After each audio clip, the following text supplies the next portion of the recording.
எல்லாருக்கும் கொடுத்துரு. என்ன அத்தைங்களா, என்ன டீ எல்லாம் போட்டுட்டு ரெடியா வந்திருக்கிறீங்க?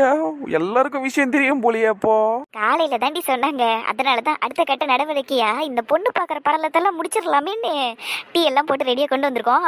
நீ வாய் பேசாம டீ எல்லாருக்கும் கொடு. டி சந்தோஷ், நீ எதுக்குடா இவ பக்கத்துல நின்னுகிட்டு இருக்க? போய் சோஃபால உட்காரு. மாப்பிள்ளடா நீனே, போ அங்க போய் உட்காரு. அதானே, வாடா மாப்பிள்ள வந்து உட்காருவா. நல்ல மரியாதை கொடுக்குறாங்க மாப்பிள்ளைக்கு. புலம்பாதடா, வந்து உட்காருவா. எல்லாம் கேக்குது பிறவருக்கு. யோ புலம்பமா போய் உட்காரியா? ஏன் அப்பாவை பத்தி என் பக்கத்துலயே நின்னு பேசுற? ஐயோ, குட்டி சாத்தனை வச்சுக்கிட்டே பெரிய சாத்தனை பத்தி பேசுறேனே. இந்த போய் உட்காரமா. என்னென்ன பேசுறாரு பாருங்க. கொடுங்க அத்தை டிரைவர். பாத்து புடி, ஜாக்கிரதை. சரிங்க அத்தை. மாமா டீ எடுத்துக்கோங்க. என்னங்க அவன் அப்பாக்கு குடும்பம் முதல்ல. சரிங்க மாமா. அப்பா அந்த டீ எடுத்துக்கோ. மாப்பிள்ளைக்கு குடும்பம் முதல்ல. என்ன பண்ணி நான் அங்க இருந்து இங்க வர வரையும் சும்மா தானே இருந்தேன். அப்பயே சொல்ல வேண்டியதானே, சந்தோஷ்க்கு கொடுத்துட்டு வானே. கொடுத்துட்டு வந்திருப்பேன்ல. இப்ப பாரு, இங்க இருந்து நம்ம மறுபடியும் அங்க போனோம். எப்படி பேசுற பாரு. அடியே, நீ என்ன திருவள்ளூர்ல இருந்து சென்னைக்கு எடுத்துன்னு போய் கொடுக்க போற டீயா? இல்ல அப்படியே பின்னாடி திரும்பி சந்தோஷக்கு டீயை குடுறி, மாப்பிள்ளைக்கு டீயை குடுறி. மாப்பிள்ளைக்கா? சரி அதோ கொடுக்குறேன். இந்தாங்க மாப்பிள்ளை, டீ எடுத்துக்கோங்க. எங்கனா அடங்குறாள பறவை. டீ எடுத்துக்கப்பா சந்தோஷ். சரிங்க அத்தை. டீயை எடுங்க. எதுக்கு சும்மா வேடிக்கை பார்த்துட்டு இருக்கீங்க? இல்ல, இந்த டீ நீ போட்டியா இல்ல வீட்டுல இருக்கவங்க போட்டாங்களா? ஒன்னும் தெரியாத மாதிரிலாம் கேட்காதீங்கன்னா, உங்க கூடவே தானே சுத்திக்கிட்டு இருக்கேன் காலைல இருந்து. அப்புறம் நான் எங்கிறது போய் தனியா டீ எல்லாம் வேற போட்டு எடுத்துன்னு வரப்போறேன். அப்படி பேசாதடி. நாங்க இப்போ உன்னை பொண்ணு பார்க்க வந்திருக்கோம். டீ நீ போட்டியான்னு கேட்டா ஆமா இல்லன்னு சொல்லு, அவ்வளவுதான். ஓ, கேம் விளையாடுறீங்களா? சரி ஓகே, நானும் விளையாடுறேன். நீங்க கேட்ட கேள்வி திருப்பி கேளுங்க. இப்ப எத்தனை தடவை தம்மா கேட்பாங்க? அம்மா, இந்த பொண்ணுக்கு காது கேட்குமா கேட்காதா? ஏன் கேட்கலன்னு சொன்னா செவிட்டு மிஷின் வாங்கி தர போறீங்களா? ரொம்ப நல்ல ஃபேமிலியா தான் இருக்கிறீங்க. மாப்பிள்ளைய நக்கல் பண்ணிக்கிட்டு இருக்கா, நீங்களா சிரிச்சுக்கிட்டு இருக்கீங்க. ஐயோ, கோச்சுக்காத மாப்பிள்ள, கொஞ்சம் பொண்ணை செல்லமா வளர்த்துட்டோம். தெரியுது மாமா, உங்க அருமை மகளுக்கு ரொம்ப தான் செல்லம் கொடுத்து வச்சிருக்கீங்க. ஏம்மா, இந்த விளையாட்டெல்லாம் இந்த வீட்லயே மூட்டை கட்டி வச்சிருந்தா, எங்க வீட்டுக்கு வந்ததுக்கு அப்புறம் இதெல்லாம் வேணாம். சரிங்க, என் விளையாட்டு சாமானெல்லாம் என் விளையாட்டெல்லாம் நீ இங்கேயே மூட்டை கட்டி வச்சிடுறேங்க. உங்க வீட்டுக்கு வந்ததுக்கு அப்புறம் நான் விளையாடவே மாட்டேன். அந்த பயம் இருக்கணும். பரவாயில்ல மாமா, பொண்ணு நான் சொல்றதெல்லாம் கேட்கறாளே. நல்ல பொண்ணுப்பா. செல்லமா வளர்த்தாலும் ரொம்ப நல்ல பொண்ணத்தான் வளர்த்துருக்கோம். சொல் பேச்சு கேட்டு நடந்துப்பா. இவள சரிதான். நான் சொன்னேன் இப்போ. அப்படியெல்லாம் பேசாத. சரி என்னங்க சொன்னீங்க இப்போ? ஒன்னும் இல்ல. சரி, நான் கேட்ட கேள்விக்கு என்ன பதில் வரலையே. டீ யார் போட்டது? நீ போட்டியா இல்ல வீட்டுல இருக்கவங்க போட்டாங்களா? வீட்டுல இருக்கவங்க தாங்க போட்டாங்க. நான் சும்மா குடுக்கறதுக்காக வந்திருக்கேன். அப்போ உனக்கு டீ எல்லாம் கூட போட தெரியாதா? உங்க வீட்டுக்கு வந்ததுக்கு அப்புறம் கத்துக்கிட்டு போட்டு தரேங்க சந்தோஷ். இப்போதைக்கு நீங்க இதுல இருந்து டீ எடுத்து குடிங்க. இல்லன்னு வைங்க, ட்ரேவ் எடுத்துட்டு போயிட்டு கிச்சன்லயே வச்சிருவேன். வெயிட் வர தாங்க முடியலனால சீக்கிரமா இடுங்க. ஐயோ சாரிம்மா, அதோ எடுக்கிறேன். A few moments later. ஆரம்பிக்கலாமா? என்ன ஆரம்பிக்க போறீங்க? இவ்வளவு நேரம் என்ன கேள்வி கேட்டீங்கல்ல, இப்ப என் அக்கா அங்க கேட்பாங்க கேள்வி, அதுக்கு நீங்க பதில சொல்லுங்க. நான் உன்ன என்னம்மா கேள்வி கேட்டேன்? டீ போட தெரியுமான்னு கேட்டீங்கல்ல, ஆமா. அதே மாதிரி நாங்களும் உங்களை கேள்வி கேட்கணும். ஐ மீன் என் அக்கா அங்க உங்களை கேள்வி கேட்பாங்க, நீங்க பதில சொல்லணும். ஓ சரி, எனக்கு டீ போட தெரியுமே. ஆனா கேள்வி அது இல்லையே மாப்பிள்ள. வேற? மாமு, இப்படி பயப்படாதீங்க மாமு. அதான் நாங்க இருக்கிறோம்ல உங்க கூட. என்ன வேணாலும் கேள்வி கேட்கட்டும், நம்ம பாத்துக்கலாம். இந்த பிரியா புள்ள இருக்கிறானே, அவன் ஒருத்தன் போதான். சந்தோஷ தைரியமா இருப்பா. சரிங்க மாமா, கேளுங்க பிரியாக்கா. கேள்வி நம்பர் 1. எங்க பொண்ணை நாங்க உங்க வீட்டுக்கு நம்பி அனுப்பி வைக்க போறோம். எங்க பொண்ணு நீங்க எப்படி பாத்துப்பீங்க? இது என்னக்கா கேள்வி? உங்களுக்கு தெரியாதா நான் அவளை எப்படி பாத்துப்பேன்னு? பாருப்பா, இப்ப நீ யாரோ நான் யாரோ புதுசா ஆரம்பிக்கிறோம் எல்லாத்தையும், புரியுதா? நீ அவளுக்கு சொன்னல அதேதான். பாத்தீங்கல்ல, பிரியா பக்கத்து வீட்டு பிரியா ஒன்னுத்தையும் விட மாட்டா. கேப்பா பாருங்க கேள்வி, எல்லாத்துக்கும் பதில சொல்லணும் நீங்க. பாவி.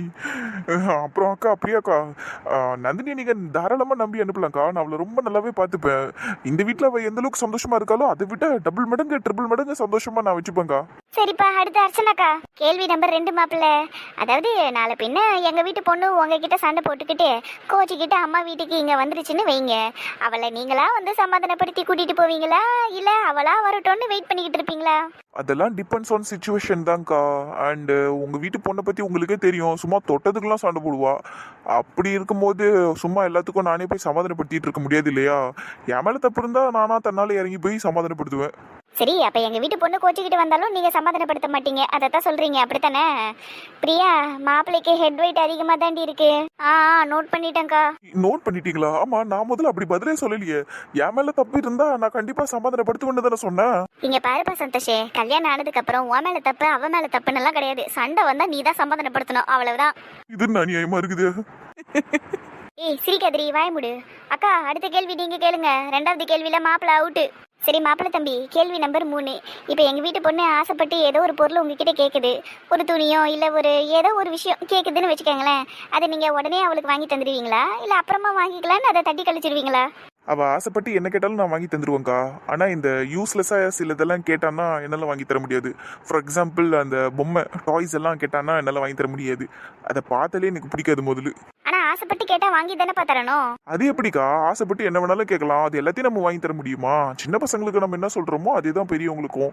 யூஸ்லெஸ்ஸான விஷயம் எதையுமே வாங்கக்கூடாது, அவ்வளவுதான். நம்ம ஒரு விஷயம் வாங்குறோம்னா அது பர்பஸ்ஃபுல்லா இருக்கணும்க்கா. இவருக்கு பொண்ணு கட்ட மாதிரி தான். ஆமா கதிர, கேர்ள்ஸ் என்ன கேட்டாலும் வாங்கி தரணும், அது கூட தெரியல சித்தப்பாக்கு. ஸோ 3வது கேள்வியில மாப்பிள்ளை என்ன பதில் சொல்ல வர்றாருன்னா, அவரு என்ன ஆசைப்பட்டு நந்தினிக்கு வாங்கி தராரோ அதை மட்டும் தான் வாங்கி தருவாரு. நந்தினிக்கு ஆசைப்பட்டதெல்லாம் கிடைக்காதுன்னு தெரிஞ்சு போச்சு. 3வது கேள்வியிலே மாப்பிள்ளை அவுட்டு. பிரியா 4வது கேள்வியை கேளுடி. நான் அப்படி சொல்லலையே. நாங்க அப்படித்தான்ப்பா எடுத்துப்போம். 4வது கேள்வி கேக்குறேன். அநியாயத்தின் உச்சம் இதெல்லாம். ஏய் அமைதியா இருடா. அப்புறம் மாப்பிள்ளை தம்பி, 4வது கேள்வி ரொம்ப முக்கியமான கேள்விப்பா. கேளுங்கக்கா. என்னப்பா அதுக்குள்ள டயர்ட் ஆயிட்டா? இன்னும் எவ்வளோ இருக்கு? அது என்னன்னாப்பா, இப்போ நாளை பின்ன உங்க வீட்டுக்கு வந்ததுக்கு அப்புறம் எங்க வீட்டு பொண்ணு அவ இஷ்டத்துக்கு என்ன ட்ரெஸ் போடணும்னு ஆசைப்படுறாளோ அதை தான் அவ போடுவா. நீங்க அது எல்லாத்தையும் அவளை போடுறதுக்கு அளவு பண்ணுவீங்களா, இல்ல உங்களுக்கு என்ன பிடிச்சிருக்கோ அதுதான் அவளை போட சொல்வீங்களா? அப்படியெல்லாம் இல்லக்கா. நந்தினிக்கு என்ன பிடிச்சிருக்கோ அது அவளுக்கு என்ன கம்ஃபர்டபுளா இருக்கோ அதை அவ போட்டுக்கலாம். நான் எதுவும் சொல்ல மாட்டேன். அப்படியா? ஆமாக்கா. இல்லையே. என்ன கோரஸா பேசிக்கிட்டு இருக்கீங்க? யாராச்சும் ஒருத்தர் பேசுங்களேன். இல்லப்பா, விஷயத்த நாங்க அப்படி கேள்விப்பட்டலையே. உனக்கு என்ன ட்ரெஸ் பிடிச்சிருக்கோ அது எப்படி போடணும்னு நீ ஆசைப்படுறியோ அப்படித்தான் அவ போடணும்னு எல்லாம் சொல்லியிருக்கியாமே. சுடிதார் போட்டா கூட ஒன் சைடு ஷாலை விட்டுட்டு இன்னொரு சைடு வந்து முடிய விடணுமா. அப்புறம் சில டாப்புங்கள்லாம் அந்த ஷாலெல்லாம் வராது, ஆனா துப்பட்டா போட்டா தான் நல்லா இருக்கும், துப்பட்டா போட்டே ஆகணும்னுலாம் சொல்லியிருக்கியாமே. அப்புறம் பல நேரத்துல அவளை சாரி கட்டணும்னு சொல்லி துன்புறுத்திருக்கியாமே. துன்புறுத்திருக்கனா? நான் அதெல்லாம் பண்ணது இல்லையே. அப்ப மத்த விஷயம்லாம் உண்மையாப்பா? அதை ஒத்துக்கிறியா? அது எனக்கு அவ ஷால் ஒன் சைடு போட்டா பிடிக்கும், அதனால சொன்னேன். அப்புறம் துப்பட்டா போடுறது நல்ல பழக்கம் தானே, அதை தான் சொன்னேன். ஏன் நீங்களாம் கூட தானே சொல்லியிருப்பீங்க அவகிட்ட. இங்க பாருப்பா, நாங்க சொல்றோம் சொல்லல, ஆனா நீ சொன்னியா இல்லையாங்கிறது தான் முக்கியம். நீ சொல்லி இருந்தா நீ அவுட்டுப்பா, அவ்வளவுதான், முடிஞ்சு போச்சு. அடுத்த கேள்விக்கு போயிருவோம்க்கா. சரிடி பிரியா, கேள்வி நம்பர் 5. எப்படியோ எல்லாத்துலயும் நான் அவுட்டுன்னுவீங்க, அப்புறம் என்னத்துக்கு என்ன தேவையில்லாம கேள்வி கேட்டுக்கிட்டு இருக்கீங்கக்கா? விடுங்களா. அதென்ன பாவங்க, அவரு விடுங்கக்கா. மூஞ்சே வாடிடுச்சு அவருக்கு. அதெல்லாம் முடியாதுடி, அமைதரு. அப்புறம் மாப்பிள்ளை தம்பி, 5ஆம் நம்பர் கேள்வி என்னன்னா, கேளுங்க. எங்க வீட்டு பொண்ணு அவுட் சைடு ஃபுட்டெல்லாம் நல்லா விரும்பி சாப்பிடுவாப்பா. உங்களுக்கு அது சுத்தமா பிடிக்காதுன்னு எங்களுக்கு தெரியும். ஆனா கல்யாணம் ஆனதுக்கு அப்புறம் அவ வெளியே போய் சாப்பிடணும்னு ஆசைப்பட்டா கூட்டிட்டு போய் வாங்கி கொடுப்பீங்களா? ஸ்பெஷலா ரோட் சைடு ஃபுட்டு, ரெஸ்டாரண்ட் இல்லை. அக்கா, ரெஸ்டாரண்ட்டோ ரோட் சைட் ஃபுட்டோ எல்லாமே அன்ஹெல்த்தி தான். வீட்டில் சமைச்சு சாப்பிட்றது தான் பெஸ்ட் என்னை பொறுத்த வரைக்கும். ஸோ நான் கூட்டிகிட்டுலாம் போக மாட்டேன், வெளியெல்லாம் ஃபுட்டு சாப்பிட விட மாட்டேன். ஐயோ, இது ரொம்ப அநியாயமா இருக்கே. இப்படியாப்பா டைரக்டா மூஞ்சில் அடிச்ச மாதிரி பதில் சொல்லுவேன்? கொஞ்சம் பூசி மொழிகி கூட சொல்லியிருக்கலாம், ஆனா அதையே சொல்லலை. சரி, இந்த கேள்வியிலேயே மாப்பிள்ளை அவுட்டு. ஆனா தம்பி, வெளியில சாப்பிடணும்னு நிறைய பேருக்கு ஆசை இருக்கும்லப்பா. அதுவும் நந்தினிக்கெல்லாம் அந்த வெளியில சாப்பிட்ற சுண்டல் பஜ்ஜி அதெல்லாம் ரொம்ப பிடிக்கும். மசாலா தோசையெல்லாம் கூட வெளியில விரும்பி சாப்பிடுவா. அதையெல்லாம் நம்ம வீட்டில் பெருசா செஞ்சு தர முடியாது இல்லையா? அதெல்லாம் நீங்க வெளியே வாங்கி தரலாம்ல அவளுக்கு. அது மட்டுமா, எனக்கு சிக்கன் ரைஸும் ரொம்ப பிடிக்கும்க்கா. சில்லி சிக்கனும் பிடிக்கும், பரோட்டாவும் பிடிக்கும். எத்தனை நாள் இவர்கிட்ட கேட்டிருப்பேன் தெரியுமா வாங்கி தர சொல்லி. அந்த ஃபாஸ்ட் ஃபுட்ல போட்டு கிண்டுன்னு கிண்டுவாங்க என் கண்ணு முன்னாடியே. ஆனா அப்படியே கொஞ்சம் கூட இறக்கமே இல்லாம வண்டி தள்ளிட்டு போயிட்டே இருப்பாரு, தவிர எனக்கு வாங்கி தந்தது இல்லை ஒரு தடவை கூட. ஐயோ ஆட்டா அழாதாட்டா, எனக்கே உன்னை நினைச்சா இப்ப பாவமா இருக்கு. சரி, பாவமா இருக்குன்னா அங்க இருக்கியேடா, இங்க வந்து உட்காருவா, அத்த பக்கத்துல வந்து உட்காருவா. அவருக்கு சப்போர்ட் பண்ணாத. அத்தை, ஏற்கனவே மாமா பக்கம் ஸ்ட்ரென்த் ரொம்ப கம்மியா இருக்குது அத்தை. நானும் அங்க வந்துட்டேன்னா அவருக்கு யார் இருப்பா? போங்க, நான் இங்கே இருக்கேன். மாமா நீங்க பதில் சொல்லுங்க மாமா இதுக்கு நான் ஏற்கனவே சொன்ன பதில் தான் அக்கா. புஷ்பாக்கா, அவளுக்கு எவ்வளவு பிடிச்சிருந்தாலும் சரி வெளியில இருக்க ஃபுட்டை நான் வாங்கி தரவே மாட்டேங்க்கா. இது கொஞ்சம் டூ மச் தான்ப்பா. இப்ப நானே சொல்றேன், 6ஆம் நம்பர் கேள்வியில நீ அவுட்டு. சரி, கேள்வி நம்பர் 7 கேட்கலாமா? கேளுங்க. எங்க பொண்ணுக்கு இந்த வீட்டு வேலையெல்லாம் பெருசா செய்ய தெரியாதுப்பா. பெருசா என்ன செய்யவே தெரியாது. இந்த கூட்டி பெருக்கிறது, இந்த சாமான கழுவுறது, இந்த துணியை துவைச்சு போடுறது, இந்த மாதிரி வேலைகள்லாம் எதுவும் தெரியாது. ஸோ இதெல்லாம் காரணம் காட்டி நாலு பின்ன அவளை நீங்க கொடுமைப்படுத்துவீங்களா? ஐ மீன் செய்ய சொல்லி டார்ச்சர் பண்ணுவீங்களா? இல்லனா சரி பரவாயில்லம்மா நீ செய்யல என்ன நான் செய்யறேன்னு நீங்களே இறங்கி எல்லாத்தையும் செய்வீங்களா? மோஸ்ட்லி அம்மா தான் வீட்டில் எல்லா வேலையும் பார்ப்பாங்க. அம்மாக்கு ஹெல்ப்ஃபுல்லாக இவ இருந்தாலே போதும். அம்மா கிட்ட இருந்து கற்றுக்கிட்டு கொஞ்சம் கொஞ்சமாக செஞ்சால் போதும். பட் இவளால் முடியலன்னா அந்த நேரத்தில் நான் ஹெல்ப் பண்ணுவேன். இது ஒரு சுமாரான பதில் தான். ஏதோ பார்டர்ல பாஸ் ஆனதா நினைச்சுக்கங்க இந்த கேள்விக்கு. அக்கா 8ஆம் நம்பர் கேள்வியை கேளுங்கக்கா. சுமாரான பதிலா இது? இதை விட சூப்பரான பதில் எதிர்பார்க்குறீங்க நீங்க? எப்ப கேள்வி முடிஞ்சிருச்சுப்பா, குறுக்கு கேள்வி எல்லாம் கேட்டுக்கிட்டு இருக்காத. அக்கா 8ஆம் நம்பர் கேள்வியை கேளுக்கா. மாப்பிளைக்கு ஹெட் வெயிட் கூடிக்கிட்டே போகுது. வாயை திறக்க கூடாதுங்கிறாங்களே. இவ ஒருத்தி சும்மா பக்கத்துல இருந்து சிரிச்சுக்கிட்டே இருக்கா. வாய் முறி. பா, கேள்வி நம்பர் 8 கேளுங்கக்கா. கேள்வி நம்பர் 8 என்னன்னா, நந்தினிக்கும் உங்க அம்மாக்கும் ஏதோ ஒரு சண்டை வருதுன்னு வச்சுக்கோங்களேன். அதுல நீங்க நந்தினிக்கு சப்போர்ட் பண்ணுவீங்களா இல்ல உங்க அம்மாக்கு சப்போர்ட் பண்ணி நிப்பீங்களா? ஏய், என்ன எதுக்கடி இழுக்கிறீங்க இதுல? மாப்பிள்ளைய பெத்தவர் நீங்க தானே, அப்ப உங்களை தானே இழுக்க முடியும். சும்மா இருங்க அத்தை. ஏப்பா மாப்பிள்ள, என்னப்பா பாத்துக்கிட்டு இருக்க, பதில சொல்லு. இதுல என்னக்கா பதில சொல்றது? ஏன்க்கா இப்படி பண்றீங்க? சலிச்சுக்காதீங்க மாப்பிள்ள. எவ்வளவு நேரம் டான் டான்னு பதில சொன்னீங்கல்ல, இப்ப சொல்லுங்க அதே மாதிரியே. அது இதுக்கு நான் என்ன சொல்றது? யார் பக்கம் நியாயம் இருக்கோ அவங்க பக்கம் தான் நிப்பேன் நானு. இது ரொம்ப பாலிஷ் அடிச்ச பதிலா இருக்கே. இது வேணாப்பா எங்களுக்கு. எங்களுக்கு ஸ்ட்ராங்கான ஒரு பதில் வேணும். ஒன்று நான் என் பொண்டாட்டி பக்கம் நிற்பேன், இல்லை என் அம்மா பக்கம் நிற்பேன். இந்த 2 ஆன்சரை தவிர வேற எதுவும் வரக்கூடாது. அக்கா இதெல்லாம் ரொம்ப டூ மச்சா இருக்குக்கா. என்ன சண்டை, என்ன பிரச்சனை, யாரால கிரியேட் ஆச்சு, இந்த மாதிரி நிறைய விஷயங்களை அனலைஸ் பண்ணதுக்கு அப்புறம் தான் நான் யார் பக்கம் நிக்கணுங்கிறதையே யோசிப்பேன். அப்படி இருக்கும்போது நீங்க என்னக்கா இப்படி கேக்குறீங்க? இது வேலைக்காகாது. ஒன்று அம்மா பக்கம் நிற்பேன், இல்லைன்னா பொண்டாட்டி பக்கம் நிற்பேன்னு சொல்லிட்டு போயிருக்கணும். இந்த கேள்விலையும் மாப்பிள்ள அவுட்டுக்கா. 9th கேள்வி கேளுங்க. அம்மா. ஓ, அம்மா பக்கம் தான் நிற்பேன்னு சொல்றீங்களா மாப்பிள்ள? அக்கா எங்க அம்மாவை கூப்பிட்டேன்க்கா. அவங்க அங்க உட்காந்து இருக்காங்கல்ல, கூப்பிட்டேன்னா அவங்கள. அப்ப அம்மா பக்கம் நிக்க மாட்டியாடா? கேளுங்க தா, அப்படி கேளுங்க உங்க புள்ளிய. அம்மா ஏம்மா நீங்களுமா? சும்மாடா விளையாடுனேன். சரி, 9th கேள்வி கேளுங்க என் பிள்ளைகிட்ட. சரி 9வது கேள்வி கேட்குறேன். இது கொஞ்சம் முக்கியமான கேள்வி, ரொம்பவே முக்கியமான கேள்வி தான் கேட்குறேன். கேளுங்கக்கா, நீங்க என்ன கேட்டாலும் நான் தாங்குவோங்க்கா, கேளுங்க. மாப்பிள்ளைக்கு தைரியம் வந்துருச்சு. சும்மா இருடி. இப்போ 9வது கேள்வி என்னன்னா, நாளை பின்ன கல்யாணம் ஆகி வந்ததுக்கு அப்புறம் எங்க வீட்டு பொண்ணு உங்க வீட்டில் எனக்கு அங்கே கம்ஃபர்டபுளா இல்லை, நம்ம தனி கொடுத்துன்னு போயிடலான்னு சொல்லிச்சுன்னா, நீ எங்க பொண்ணோடு சேர்ந்து தனி கொடுத்துன்னு போயிடுவியா, இல்லை நான் என் அப்பா அம்மா கூட தான் இருப்பேன்னு சொல்லி உங்க வீட்லயே அவளை இருக்க வைப்பியா? போட்டு வெயிட் கேள்வி இது. மாப்பிள்ளை வாய் திறந்து பதில் சொல்லுங்க. சொல்லுங்க மாப்பிள்ளை, சொல்லுங்க. மாப்பிள்ளை யோசிக்கிறத பார்த்தா நாளைக்கு தான் பதில் சொல்லுவார் போல. அக்கா அப்படியெல்லாம் இல்லக்கா, உங்க எல்லாருக்குமே நல்லா தெரியும்.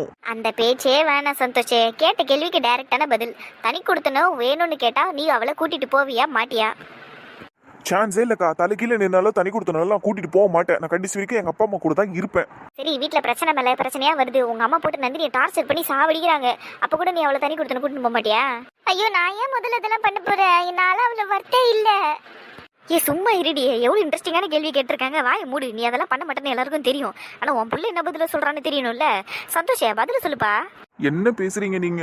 என் அம்மா முதல்ல அப்படி பண்ண மாட்டாங்க. அண்ட் நந்தினியும் என்கிட்ட தனியா போகணும்னு எல்லாம் கேட்க மாட்டா. வீட்டில் நீங்க சொன்ன மாதிரி எதனா பிரச்சனை வந்தாலும் நந்தினியால அது எல்லாத்தையும் ஃபேஸ் பண்ண முடியும். பட் அவளால முடியல, வெளியே போயே ஆகணும்னு சொன்னாலும் நான் நந்தினியை கன்வின்ஸ் தான் பண்ணுவேன். ஏன்னா ஒத்துமையா இருக்கிறது, ஒரே வீட்டில் இருக்கிறது தான் சந்தோஷமா இருக்கும். தனி கொடுத்தனத்துல என்ன சந்தோஷம் வந்துட போகுது? எத்தனை நாளைக்கு சந்தோஷமா இருக்க முடியும்? அப்பா அம்மாலாம் இல்லாம, கூட யாருமே இல்லாம, அது கொஞ்சம் நரகம் மாதிரி இருக்கும். ஒன்னா எல்லாரும் ஒரே வீட்டில் இருக்கிறது தான் சந்தோஷமே. தனி கொடுத்தனும்லாம் சந்தோஷமே இல்லை. இந்த பதில தான் நாங்க எதிர்பார்த்தோம். இந்த கேள்வியில நீ பாஸ் ஆயிட்ட. தேங்க்யூக்கா. எங்க கொண்டுக்க மாட்டக்க வேற எதனா கேட்டுருவீங்களோன்னு பயந்துக்கினே இருந்தேன். சரிப்பா சந்தோஷே. 10வது கேள்வி, அதாவது ஃபைனல் கேள்வி. இந்த கேள்விக்கு மட்டும் நீ பாஸ் ஆயிட்டேன்னு வைப்பா, எங்க வீட்டு பொண்ணு உனக்கு தான். இல்லைனாலும் எனக்கு தான். சும்மா விளையாட்டுக்கு தானே பண்ணிட்டு இருக்கீங்க எல்லாத்தையும். மாமே நல்லா கான்ஃபிடென்ட்டா சத்தமா சொல்லுங்க மாமே, நாங்க தான் இருக்கிறோம்ல பின்னாடியே. ஐயோ இவன் ஒருத்தன் டேய் அமைதியர்றா. நான் ஒன்னும் சொல்லல. யாரும் என்ன பாக்காதீங்க, நான் ஒன்னும் சொல்லல. என்ன சந்தோஷ் நீங்க இப்படி இருக்கீங்க? சிரிக்காதடி. உன்னை டீ போட தெரியுமான்னு கேட்ட ஒரு கேள்விக்கு என்ன உட்கார வச்சு 10 கேள்வி கேட்டுக்கிட்டு இருக்காங்க எல்லாரும். ஐயோ, நம்ம கண்ணு முன்னாடியே மாப்பிள்ளை பொண்ணு திட்டுறாரு பாருங்களேன். காக்கா ஏங்கா நான் என்னக்கா திட்டினேன்? சும்மா இருங்களாங்க்கா, கிளப்பி விடாதீங்க. பிரியாக்கா 10வது கேள்வியை டக்குன்னு கேளுங்கக்கா. அது என்னன்னா, நீங்க என்னதான் உங்க சொந்த கம்பெனியில வேலை செஞ்சாலும் மாச சம்பளத்துக்கு தான் அங்க வேலை செஞ்சுக்கிட்டு இருக்கீங்க. இப்படி மாசம் வாங்குற வருமானத்துல நீங்க குடும்பத்தை நடத்திடுவீங்க. ஆனா அந்த சம்பளத்தை உங்க பொண்டாட்டி கிட்ட கொடுத்து வைப்பீங்களா இல்ல உங்க அம்மா கிட்ட கொடுத்து வைப்பீங்களா? அவனே தான் வச்சுப்பான் எல்லாத்தையும். முதல்ல என்கிட்ட அவன் கொடுக்கவே மாட்டான். அவன் சம்பளம் என்னன்னே எனக்கு தெரியாது. பாரு, அத்தை கிட்ட கூட நீங்க காசை கொடுக்க மாட்டீங்களா? அத்தைக்கு கூட நீங்க எவ்வளவு சம்பாதிக்கிறீங்கன்னு தெரியாதா? ஏங்க கல் நெஞ்சக்காரங்க நீங்க. நான் ஏற்கனவே உங்ககிட்ட சொல்லியிருக்கேன், சேலரிங்கிறது ரொம்ப கான்ஃபிடென்ஷியலான விஷயம். அதை எனக்கும் என் அப்பாவுக்கும் ஹெச்ஆருக்கும் தான் தெரியும், மற்றபடி யாருக்கும் தெரியாது. நான் சொல்லவும் மாட்டேன். அதை தெரிஞ்சு நீங்க என்ன பண்ண போறீங்க? முதல்ல வேணும்னா கேளுங்க, கொடுக்குறேன், அவ்வளவுதான். இந்த பதில தான் எனக்கும் சொல்லுவான். அதுல ஒன்றும் தப்பு இல்லைம்மா. உங்களுக்கு என்ன வேணுமோ அதை நான் செய்ய போறேன். அதை விட்டுட்டு நீங்க ஏன் ஏர்னிங்ஸ் என்னன்னு தெரிஞ்சுக்கணும்னு ஆசைப்படுறீங்க? ஆசை இருக்கதாங்க செய்யும். புள்ள எவ்வளவு சம்பாதிக்கிறான்னு ஒரு பெத்த தாய்க்கு தெரியக்கூடாதா என்ன? நல்லா சம்பாதிக்கிறேன்னு தெரிஞ்சா போதாதா? ஏன் சந்தோஷ் இவ்வளவு செல்ஃபிஷாட்ட பேசிக்கிட்டு இருக்கீங்க? இங்க பாருங்க, உங்களோட ஏர்னிங்ஸை நீங்க எனக்கு தரணும்னு அவசியம் இல்லை. அத்தை கிட்ட கூட கொடுத்துக்கோங்க. எனக்கு அதை பத்தி எல்லாம் கவலையே இல்லை. இப்போ நீங்க எவ்வளவு சம்பாதிக்கிறீங்கன்னு எனக்கு சொல்லி ஆகணும். நீங்க சொன்னா மட்டும் தான் இந்த என்கேஜ்மெண்ட் நடக்கும், இல்லைன்னா நடக்காது. நந்தினி சும்மா இருப்பா, நீ எவ்வளவு சம்பாதிக்கிறேன்னு எனக்கு தெரியும், அப்பா தெரியும், அக்காங்களுக்கு தெரியும். இந்த மாதிரி எல்லாருக்கும் தெரியும் போது இவர் மட்டும் எல்லாத்தையும் சீக்கிரட்டா கட்டி காப்பாத்து வரான். ஒரு நிமிஷம் இருங்க. முரளி மாமா, என்னம்மா? நீங்க ஏன் பண்றது அத்தை கிட்ட சொல்லியிருக்கீங்களா? அவளுக்கு தெரியுமே. அப்ப என்ன உங்க புள்ள மட்டும் அவர் சம்பளத்தை பத்தி யாருக்கிட்டையும் பேச மாட்டாரு? கான்ஃபிடென்ஷியலா இருக்கட்டும்னு நான் தான் சொல்லி வச்சிருந்தேன். அதை அவன் அப்படியே காப்பாத்துறான். அப்படியெல்லாம் விட முடியாது மாமா, சொல்லுங்க. சரிம்மா, டி சந்தோஷ் சொல்லுடா. சொல்றாருல, சொல்லுங்க. எவ்வளவு ஏன் பண்றீங்க? நீ தலைக்கீழ நின்னாலும் இதுக்கு பதில் வராது என்கிட்ட இருந்து. சந்தோஷ், ஏன் சந்தோஷ் இப்படி பண்றீங்க? நான் அப்படிதான் நந்தினி, சில விஷயங்களை நான் எனக்குள்ள வச்சுக்கணும்னு ஆசைப்படுவேன், அவ்வளவுதான். என் சேலரி பத்தி தெரிஞ்சு என்ன பண்ண போறீங்க? நீங்க என்ன கேட்டாலும் நான் செய்ய போறேன், அவ்வளவுதானே. விடுங்களேன். இந்த மாதிரி நான் சொன்னா நீங்க ஒத்துப்பீங்களா? ஒத்து பண்ணியா? அதுல என்ன இருக்கு? நான் சேலரி பத்தி சொல்லல சந்தோஷ், நான் வேற விஷயத்த சொல்றேன். என்ன விஷயம்? நான் இனிமேல் என்ன சம்பந்தப்பட்ட எந்த விஷயத்தையும் உங்ககிட்ட ஷேர் பண்ண மாட்டேன். இதுதான் திமிருத்தனங்கிறது. ஐயோ, அப்ப நீங்க பண்றதுக்கு பேரு என்னது? நீங்க அப்படி பண்ணீங்கன்னா நான் இப்படி பண்ணுவேன், அவ்வளவுதான். தெரியும்டி எனக்கு, நீ இப்படிதான் பேசுவேன்னு. நீ என்ன பண்றியோ பண்ணிக்கப்ப. அப்படியா சொல்றீங்க? பாருங்க, நீ என்ன பண்றேன்னு மட்டும் பாருங்க. பண்ணிடி. வெறுப்பா ஏத்துறீங்க. இப்போ பாருங்க அப்பா, எனக்கு என்கேஜ்மெண்ட் எல்லாம் வேணாப்பா. நந்தினி விளையாடாதம்மா. இல்லப்பா, நான் விளையாடலாம் இல்ல, நான் உண்மையை தான் சொல்றேன். இவர் எப்ப என்கிட்ட சேலரியை பத்தி சொல்றாரோ அன்னைக்கு என்கேஜ்மெண்ட் வச்சுக்கலாம். நந்தினி என்னம்மா இது? அது விடம்மா, நீ எதுக்கு அதை பத்தி எல்லாம் தெரிஞ்சுக்கணும்னு ஆசைப்படுற? இல்லப்பா, எனக்கு தெரிஞ்சே ஆகணும். நாளை பின்ன கல்யாணம் பண்ணி இவர் கூட தானே லைஃப் லாங் இருக்க போறேன். அது என்ன சேலரியை பத்தி என்கிட்ட சொல்லவே மாட்டேங்கிறது? எல்லாருக்கும், நீங்க எல்லாரும் சம்பாதிக்கிறது உங்க ஒய்ஃப் எல்லாருக்கும் தெரியும் தானே. இவர் மட்டும் என்கிட்ட சொல்ல மாட்டேன்னா என்ன அர்த்தம்? எனக்கு சொல்லியே ஆகணும். சொன்னா மட்டும் தான் என்கேஜ்மெண்ட் நடக்கும், கல்யாணம் நடக்கும், இல்லைன்னா எதுவும் நடக்காது. ஒருவேளை அவன் எல்லாரும் முன்னாடி சொல்றதுக்கு யோசிக்கிறானோ என்னமோ. நீ தனியா கூட்டிட்டு போய் கேட்டுக்கோடி. எனக்கு ஓகே தான் அத்தை. ஏங்க, உங்க அம்மா சொன்னது கேட்டீங்களா? வாங்க தனியா போலாம். என்கிட்ட சொல்லுங்க உங்க சேலரி எவ்வளோன்னு. எங்கேயுமே என்னால சொல்ல முடியாது நந்தினி. நீ எவ்வளவு கேட்டாலும் என்னால சொல்ல முடியாது. நீ என்ன பண்றியோ பண்ணிக்க. இது என்னோட பிடிவாதன்னு கூட வச்சுக்க, சரியா? என்கேஜ்மெண்ட்டே நிறுத்திடுவேன்னு சொல்றேன், அப்ப கூட உங்க சேலரியை பத்தி சொல்ல மாட்டேங்கிறீங்க. உனக்கு என் சேலரி தான் முக்கியம்னா என்கேஜ்மெண்ட்டை நிறுத்திக்க. இல்ல நான் தான் முக்கியம்னா என்கேஜ்மெண்ட்டுக்கு ஓகே சொல்லு, அவ்வளவுதான். சூப்பரா லாக் பண்ண சந்தோஷ். நீ பின்ன சும்மா என்ன டார்ச்சர் பண்ணிக்கிட்டே இருந்தா? பிரியா, ஆனா இந்த கேள்வியை கேட்டதில்லை நீ தானடி? நான் சும்மா நார்மலா தான் கேட்டேன். ஆனா இது எங்கெங்கே போயிடுச்சே. சரி நந்தினி, பதில சொல்லு. சந்தோஷம் கேட்டிருக்காப்புல. நீங்க என்னைக்கு என் சேலரியை பத்தி சொல்றீங்களோ அன்னைக்கு வச்சுக்கலாம் என்கேஜ்மெண்ட்டை. அது வரைக்கும் இந்த என்கேஜ்மெண்ட் நடக்காது. ஸோ உனக்கு என் சேலரி தான் இம்பார்ட்டன்ட், நான் இல்லை, அப்படித்தானே? ஐயோ டேய், என்னடா இது இப்படி போய்கிட்டு இருக்கே? டே முரளி, பேசாம நீ தான் சொல்லிடுறா அவன் சேலரிய. மச்சான் அது கான்ஃபிடென்ஷியல்ரா, என்னால சொல்ல முடியாது. அதுவும் இல்லாம என் பிள்ளை யாருக்கிட்டே சொல்லக்கூடாதுன்னு சொல்லியிருக்கான். டே அப்ப இதுக்கு என்னடா தீர்வு? அவங்க 2 பேரும் தான் பேசி முடிவு எடுக்கணும். முடிவு எடுக்கிறதுக்குலாம் ஒன்றும் இல்லை மாமா, நான் ஏற்கனவே எடுத்துட்டேன். உங்க புள்ள என்னைக்கு என்கிட்ட சேலரியை பத்தி பேசுறாரோ அன்னைக்கு தான் நான் அவரை கல்யாணம் பண்ணிப்பேன். அது என்ன நந்தினி இவ்வளவு பிடிவாதம் பிடிச்சிக்கிட்டு இருக்க? நீ என் சேலரி பத்தி தெரிஞ்சாதான் நீ என்ன கல்யாணம் பண்ணிப்பியா? இங்க பாரு நந்தினி, நான் உன்னை சின்ன வயசுல இருந்து லவ் பண்ற விஷயம் உனக்கு நல்லாவே தெரியும். நான் உன்னை நல்லா பார்த்து பண்ண உனக்கு தெரியும். நான் ஒரு விஷயத்தை எனக்கு சொல்ல இன்ட்ரெஸ்ட் இல்லைன்னு சொன்னா அதுக்கு மரியாதை கொடுத்து விட்டுட்டு போயினேறேன். அதனால உனக்கு எதனா பாதிப்பு இருக்கா? இல்ல. அப்படி இருக்கும்போது எதனால நீ இப்படி பண்ற? என்கேஜ்மெண்ட் வேணா கல்யாணம் வேணாங்கிற? அதானே, விடு நந்தினி. சந்தோஷம் நல்லா பாத்துப்பான், அது உனக்கு தெரியும்ல, அப்புறம் என்ன? அக்கா, உனக்கு கூட மாமா எவ்வளவு சம்பாதிக்கிறாருன்னு தெரியும்லக்கா. இங்க இருக்கிற எல்லாருக்குமே தெரியும். அப்ப எனக்கும் என் புருஷன் எவ்வளவு சம்பாதிக்கிறாருன்னு தெரிஞ்சுக்கணும்னு ஆசை இருக்கும்ல. அது என்ன இவரு சொல்ல மாட்டேன்னு இப்படி பேசுறாரு? சரி விடுங்க. என்னமோ ஒண்ணுன்னா பதில சொல்லு. என்ன பதில் வேணும் உங்களுக்கு? என்ன கல்யாணம் பண்ணிப்பியா மாட்டியா? வாயை திறந்து பதில சொல்லு. வாயை மூடிக்கிட்டு யாராலையும் பேச முடியாது சந்தோஷ். கேட்ட கேள்விக்கு பதில் வேணும். என்ன கேட்டீங்க? ஓவரா பண்ணதடி. என்ன கல்யாணம் பண்ணிப்பியா மாட்டியான்னு கேட்டேன். கல்யாணம் பண்ணிக்கிறேன்டா. உன்னை விட்டா எனக்கு யார் இருக்கா? அடியே பிரியா, தயவு செஞ்சு இந்த மாதிரி கேள்வியில இன்னொரு தடவை கேட்காதிரி. சரிக்கா, ஆனாலும் சுமூகமா முடிஞ்சிருச்சுல்ல. நான் கேட்ட கேள்வி எல்லாரும் மறந்துருக்கேன்.